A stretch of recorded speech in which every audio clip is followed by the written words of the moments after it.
It was a quiet evening in Alex's small apartment. The room was dimly lit, with stacks of history books scattered across the desk. Alex had always been fascinated by the past, but tonight something unusual caught his attention.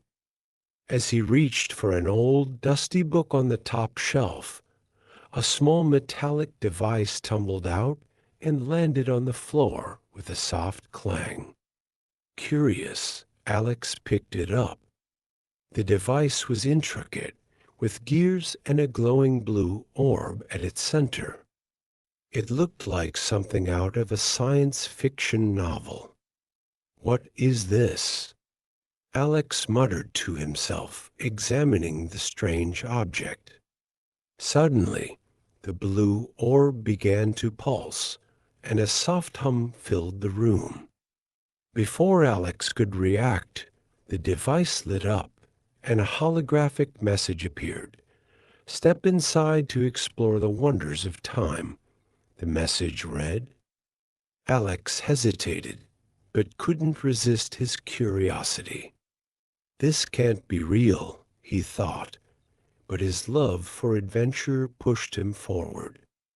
As he touched the glowing orb, the room around him disappeared, and he felt himself being pulled into a swirling vortex of light and sound. When the light faded, Alex found himself standing in the middle of a grand medieval castle. The air was filled with the faint smell of candles and stone. He looked around in awe, realizing he was no longer in his apartment. Alex stood frozen for a moment, taking in the grandeur of the castle around him. The walls were made of cold gray stone, and torches flickered along the corridors, casting long shadows. He could hear the faint clatter of metal and distant voices echoing through the hallways. "Where am I?" he whispered, his voice barely audible. He took a cautious step forward, his shoes tapping softly against the stone floor. As he walked further, Alex noticed people dressed in medieval clothing, knights in shining armor, servants carrying trays, and noblemen speaking in hushed tones. He felt out of place in his modern jeans and hoodie. "Excuse me," Alex said nervously to a passing servant. But the servant simply glanced at him and hurried away. Alex realized that communication might not be as easy as he had hoped. Looking around, he saw a young boy carrying a stack of books. Desperate for help, Alex approached him. "Excuse me," he said again, this time more firmly. The boy stopped and turned to him, his eyes widening in confusion. Alex hesitated, then remembered a simple phrase he had learned. "Where is the king?" he asked slowly, emphasizing each word. The boy's face lit up with understanding. "The king? Throne room," he said, pointing down the hall. Alex repeated the words in his head, relieved that he was finally making progress. "Thank you," he said, nodding. The boy nodded back and hurried away.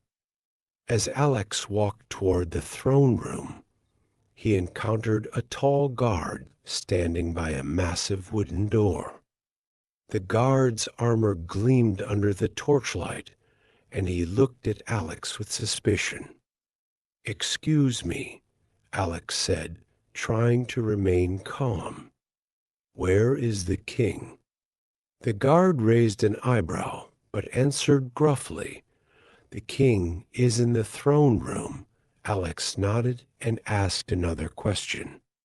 "Where is the throne room?" The guard gestured with his spear. "It's upstairs to the left," repeating the phrases silently to himself. Alex thanked the guard and made his way up the spiral staircase. Each step echoed through the stone walls as he practiced quietly. Where is the king?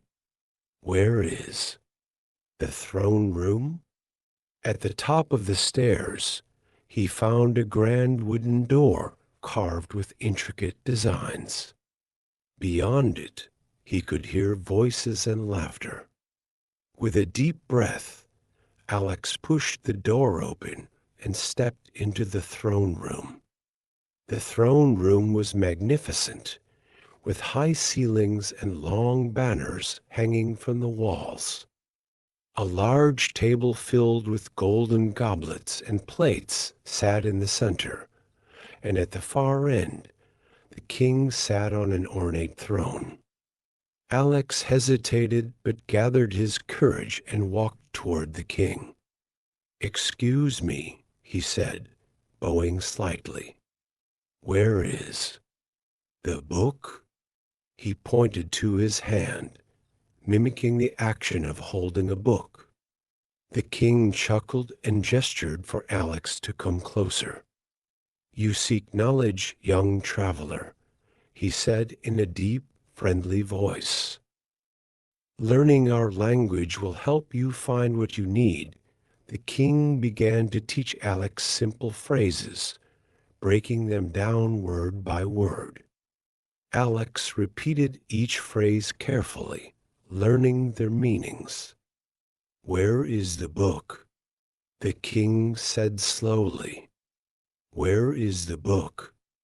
Alex repeated. "Where is the castle?"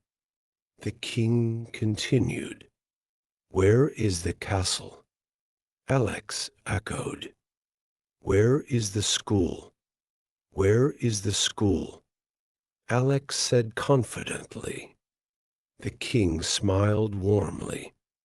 "You are learning quickly, traveler. These phrases will serve you well wherever you go." As Alex's lesson ended, he turned toward the audience with a smile. "Now it's your turn," he said enthusiastically. "Look around you," Alex continued. "What do you see? Try asking, 'Where is the chair?' or 'Where is the lamp?'" He paused to give viewers time to practice. Imagine you're in a new place and need help finding something. You can say, "Where is the caf?" or "Where is the train station?"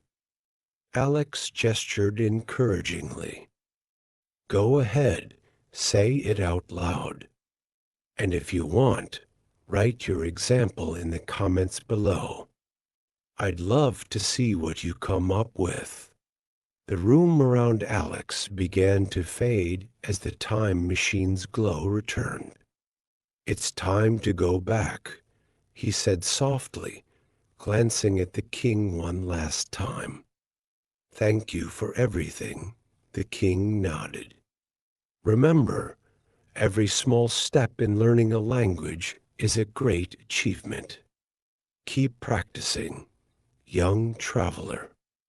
Alex smiled as the light enveloped him, and moments later, he was back in his apartment. He looked at the metallic device in his hand and smiled.